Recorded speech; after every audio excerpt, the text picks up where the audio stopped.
तर शेतकरी मित्रांनो नमस्कार. आज 13 सप्टेंबर 2025 वार शनिवार दुपारनंतरचे कांदा भाव जाहीर होतात. सर्वात मोठी ब्रेकिंग न्यूज. ताजे कांदा भाव. चॅनलवर नवीन असाल तर चॅनलला सबस्क्राईब करा, व्हिडिओला लाईक करा. चला तर मग व्हिडिओ पाहूया. कळवण शेतकऱ्यांचा ठिय्या. कांदा दरातील घसरणीमुळे शेतकऱ्यांतील तीव्र नाराजी असून शुक्रवारी तारीख 12 कळवण येथील संताप शेतकऱ्यांनी बाजार समितीच्या आवारातून कांद्याचे ट्रॅक्टर थेट कोल्हापूर फाटा येथील प्रशासकीय कार्यालयात आणून शासनाचा निषेध केला. या आवारातच कांद्याचा लिलाव करण्याची मागणी संतप्त शेतकऱ्यांनी लावून धरली. अखेर तब्बल 5 तास चाललेल्या आंदोलनावर तेथेच कांद्याचा लिलाव करण्यात आला. शेतकऱ्यांनी दराच्या अपेक्षेने साठवलेल्या उन्हाळ कांद्याला दराचा मोठा फटका बसत आहे. लिलावात प्रति क्विंटल 10 ते 12 रुपये सरासरी दर मिळत असताना केंद्र सरकार 24 रुपये दराने कांदा विक्रीसाठी आणल्याचा आरोप शेतकऱ्यांनी केला.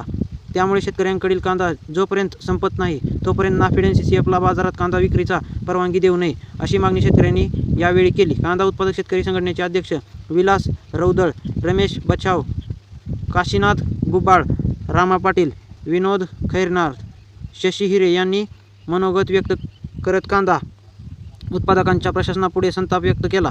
श्री रौदळ बाजार समितीचे संचालक शीतलकुमार अहिरे, शेतकरी संघटनेचे तालुका अध्यक्ष बाळासाहेब शेवाळे, काशीनाथ गुजाळे, विनोद खैरनार, रामा पाटील, शशी हिरे, राकेश गुंजाळ, संजय पाटील, सतीश खैरनार, मुत्रा पगार, हेमंत खैरनार, नंदू पवार, तेजस जाधव, रोशन जाधव, ललित पगार, महेंद्र खैरनार, दीपक पवार, राहुल वाघ आदीसह शेतकरी मोठ्या संख्येने उपस्थित होते. पोलीस निरीक्षक खगेंद्र टेभेनकर यांच्या नेतृत्वाखाली सहाय्यक पोलीस निरीक्षक जगदीश बोरसे, अभोण्याचे पोलीस उपनिरीक्षक बबनराव पाटोळे यांनी चोख पोलीस बंदोबस्त ठेवला होता.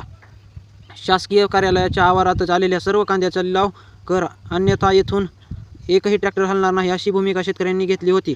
त्यामुळे महसूल आणि बाजार समिती प्रशासनापुढे मोठा पेच निर्माण झाला. त्यातच सहाय्यक जिल्हाधिकारी आणि तहसीलदार दोघेही बैठकीनिमित्त बाहेरगावी आल्याने कनिष्ठ अधिकाऱ्यांना निर्णय घेताना बराच वेळ लागला. तब्बल 5 तास हे आंदोलन सुरू होते. अखेर महसूल प्रशासन आणि व्यापारी यांच्यात चर्चा होऊन आवारातच लिलाव प्रक्रिया सुरू केली. तर मित्रांनो, आता वळूया आपण चालू घडीचे सर्व कांद्याचे भाव. संभाजीनगर 1325 क्विंटलची आवक असून आज 1050 रुपयाने दर मिळाला आहे. कराड हलवा जातीचा कांदा 174 क्विंटलची आवक असून 1300 भावाने जाताना दिसत आहे. धुळे लाल कांदा 816 क्विंटलची आवक असून जास्तीत जास्त 1000 रुपयाने गेला आहे. सांगली फळे भाजीपाला लोकल कांदा 3301 क्विंटलची आवक असून जास्तीत जास्त 1600 रुपयाने जाताना दिसत आहे. पुणे पिंपरी लोकल कांदा 26 क्विंटलची आवक असून जास्तीत जास्त 1600 रुपयाने जाताना दिसत आहे. पुणे मुशी लोकल कांदा 804 क्विंटलची आवक असून जास्तीत जास्त 1300 रुपयाचा दर मिळत आहे. येवला उन्हाळी कांदा 3000 क्विंटलची आवक असून जास्तीत जास्त 1326 रुपयांचा दर मिळत आहे. येवला आदरसूल उन्हाळी कांदा 1000 क्विंटलची आवक असून जास्तीत जास्त 1178चा दर मिळाला आहे. लासलगाव विंचूर उन्हाळी कांदा 6339 क्विंटलची आवक असून जास्तीत जास्त 1253चा दर मिळाला आहे. चांदवड उन्हाळी कांदा 8045 क्विंटलची आवक असून जास्तीत जास्त 1521चा दर मिळत आहे. भुसावळ उन्हाळी कांदा 10 क्विंटलची आवक असून जास्तीत जास्त 1000 रुपयांचा दर मिळाला आहे. पिंपळगाव बसवंत उन्हाळी कांदा 9900 क्विंटलची आवक असून जास्तीत जास्त 1800 रुपयाचा दर मिळत आहे.